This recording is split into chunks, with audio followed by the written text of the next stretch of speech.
जय श्री राधे कृष्ण। आप सभी का आपके अपने YouTube channel BK Mishra present में बहुत बहुत स्वागत है। आइए आज आप सब सुनेंगे द्वादशी पारण के दिन तुलसी माता की कथा। जो भी भक्त सच्ची श्रद्धा के साथ भगवान विष्णु का पूजन करते हैं, भगवान शालिग्राम का पूजन करते हैं, माता तुलसी का पूजन करते हैं, एकादशी का व्रत करते हैं, इससे भगवान श्री हरि विष्णु अति प्रसन्न होते हैं और अपना कृपा प्रदान करते हैं। एकादशी का व्रत जो कि सभी प्रकार के पापों को नष्ट करने वाली है और व्यक्ति के जब पाप और ताप नष्ट होते हैं तो उनके पुण्यों का उदय हो पाता है और सभी प्रकार के फिर सांसारिक सुखों की प्राप्ति होती है। हिंदू धर्म में तुलसी का बड़ा ही विशेष महत्व माना गया है। माता तुलसी जो कि अपने भक्तों के सभी प्रकार के पापों को नष्ट करने वाली है और भगवान विष्णु को जो कि तुलसी दल अति प्रिय होता है। बिना तुलसी दल के भगवान विष्णु उस पूजन को स्वीकार नहीं करते हैं और जहाँ पर भी तुलसी का वृक्ष होता है वहाँ पर यम के दूत भी असमय नहीं आते जाते। इसलिए चाहिए कि माता तुलसी का पूजन करे और तुलसी वृक्ष के नीचे जो कि दीपक जलाने चाहिए। इससे माता तुलसी अपना कृपा प्रदान करती है। माता तुलसी का विवाह जो कि भगवान शालिग्राम के साथ विधि विधान के साथ कार्तिक के महीने में किया जाता है और प्रत्येक दिन भगवान विष्णु का पूजन करना चाहिए। भगवान विष्णु के पूजन के साथ साथ माता तुलसी का पूजन करते हुए कथा भी श्रवण करना चाहिए। इससे भगवान विष्णु और माता तुलसी का कृपा प्राप्त होता है। तो आइए सुनते हैं द्वादशी पारण के दिन तुलसी माता की कथा। अगर आप एकादशी व्रत द्वादशी पारणा तिथि के दिन ब्राह्मण दक्षिणा, अन्नदान, वस्त्रदान, गौदान आदि के लिए देना चाहते हो तो आप अपनी श्रद्धा और सामर्थ्य के अनुसार हमें डिस्क्रिप्शन में जाकर के वहां से गूगल पे, फोन पे या अकाउंट नंबर के माध्यम से आप अपने श्रद्धा और सामर्थ्य के अनुसार हमें ब्राह्मण दक्षिणा प्रदान कर सकते हैं।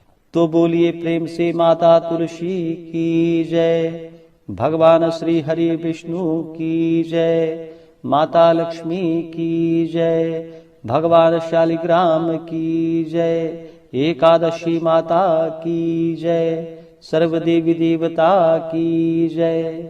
तुलसी से जुड़ी हुई एक कथा जो कि बड़ी ही प्रचलित है। श्रीमद् देवी भागवत पुराण में इनके दिव्य अवतरण की दिव्य लीला कथा भी बताई गई है। एक बार भगवान शिव ने अपने तेज को समुद्र में फेंक दिया। उससे एक महातेजस्वी बालक ने जन्म लिया। यह बालक जो कि आगे चलकर जालंधर के नाम से पराक्रमी दैत्य राजा बना। इसकी राजधानी का नाम जो कि जालंधर नगरी पड़ा। दैत्यराज कालनेमी की कन्या वृंदा का विवाह जालंधर से हुआ।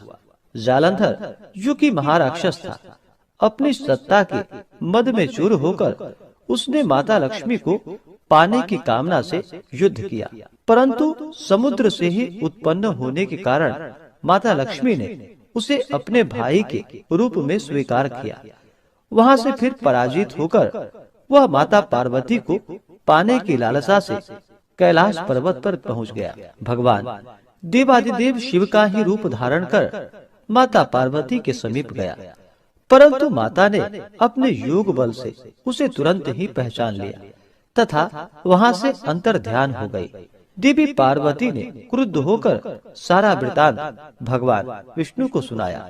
जालंधर की पत्नी वृंदा अत्यंत ही पतिव्रता स्त्री थी। उसी के पतिव्रत धर्म की शक्ति से जालंधर ना तो मारा जाता था और ना ही पराजित होता था। इसलिए जालंधर का नाश करने के लिए वृंदा के पतिव्रत धर्म को भंग करना बहुत ही जरूरी था। इसी कारण भगवान विष्णु ऋषि का वेश धारण कर वन में पहुँचे। वहाँ वृंदा अकेली ही भ्रमण कर रही थी, वहाँ पर घूम रही थी। भगवान के साथ दो मायावी राक्षस भी थे, जिन्हें देखकर वृंदा भयभीत हो गई। ऋषि ने वृंदा के सामने पल में दोनों को भस्म कर दिया। उनकी शक्ति को देखकर वृंदा ने कैलाश पर्वत पर महादेव के साथ युद्ध कर रहे अपने पति जालंधर के बारे में पूछा। ऋषि ने अपने माया जाल से दो वानर को प्रकट किए। एक वानर के हाथ में जालंधर का सिर था तथा दूसरे के हाथ में धड़ था। अपने पति की यह दशा को देखकर वृंदा मूर्छित होकर वहीं पर गिर पड़ी। होश में आने पर उन्होंने ऋषि रूपी भगवान से विनती की कि वह उसके पति को जीवित करे। भगवान ने अपनी माया से पुनः जालंधर का सिर धड़ से जोड़ दिया, परंतु स्वयं भी वह उसी शरीर में प्रवेश कर गए। वृंदा को इस छल का जरा भी पता न चल पाया। जालंधर बने भगवान के साथ वृंदा पतिव्रता सा व्यवहार करने लगी, जिससे उसका सतीत्व भंग हो गया। ऐसा होते ही वृंदा का पति जालंधर, जो कि भगवान शिव से युद्ध कर रहा था, वह युद्ध में हार गया और मारा गया। इस सारी लीला का जब वृंदा को पता चला तो वह क्रुद्ध होकर भगवान विष्णु को, जो कि शिला होने का श्राप दे दिया तथा स्वयं भी सती हो गई। जब वृंदा भस्म हुई, वहाँ पर तुलसी का पौधा उगा। भगवान विष्णु ने वृंदा से कहा कि हे वृंदा, तुम अपने सतीत्व के कारण मुझे लक्ष्मी से भी अधिक प्रिय हो गई हो। अब तुम तुलसी के रूप में सदा ही मेरे साथ रहोगी। जो मनुष्य मेरे शालिग्राम रूप के साथ तुलसी का विवाह करेगा, पूजा करेगा, उसे इस लोक और परलोक में विपुल यश की प्राप्ति होगी। जिस घर में तुलसी होती है, वहाँ पर यम के दूत भी असमय नहीं आ जा सकते। गंगा व नर्मदा के जल में स्नान तथा तुलसी का पूजन बराबर माना जाता है।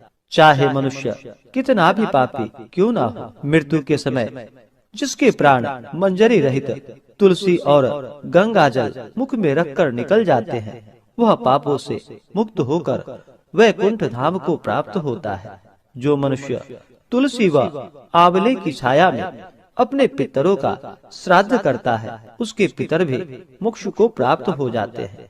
इस प्रकार से जो भी भक्त सच्ची श्रद्धा के साथ भगवान विष्णु का पूजन करते हैं, भगवान विष्णु को तुलसी दल अर्पित करते हैं, भगवान शालिग्राम का पूजन करते हैं, माता तुलसी का पूजन करते हैं, भगवान शालिग्राम के साथ माता तुलसी का विवाह संपन्न करते हैं, उन्हें विपुल यश की प्राप्ति होती है तथा सभी प्रकार के पापों का नाश होता है तथा सभी प्रकार के मनोरथ सिद्ध होते हैं। तो बोलिए प्रेम से भगवान विष्णु की जय, माता लक्ष्मी की जय, तुलसी माता की जय, भगवान शालिग्राम की जय, सर्व देवी देवता की जय। इस बार वरुथिनी एकादशी का व्रत, जो कि 13 अप्रैल 2026 दिन सोमवार को पड़ा है। वैशाख मास कृष्ण पक्ष की एकादशी तिथि प्रारंभ समय, जो कि 12 अप्रैल 2026 दिन रविवार रात्रि 1:19 और एकादशी तिथि की जो समाप्ति है वह 13 अप्रैल 2026 दिन सोमवार रात्रि 1:10 पे एकादशी तिथि की समाप्ति है। व्रत पारण के लिए कहा गया है। व्रत का पारण हरिवासर समाप्त होने के बाद और द्वादशी तिथि में करनी चाहिए। तो द्वादशी तिथि प्रारंभ समय 13 अप्रैल 2026 दिन सोमवार रात्रि 1:11 और द्वादशी तिथि की जो समाप्ति है वह 14 अप्रैल 2026 दिन मंगलवार रात्रि 12:14 पे द्वादशी तिथि की समाप्ति है।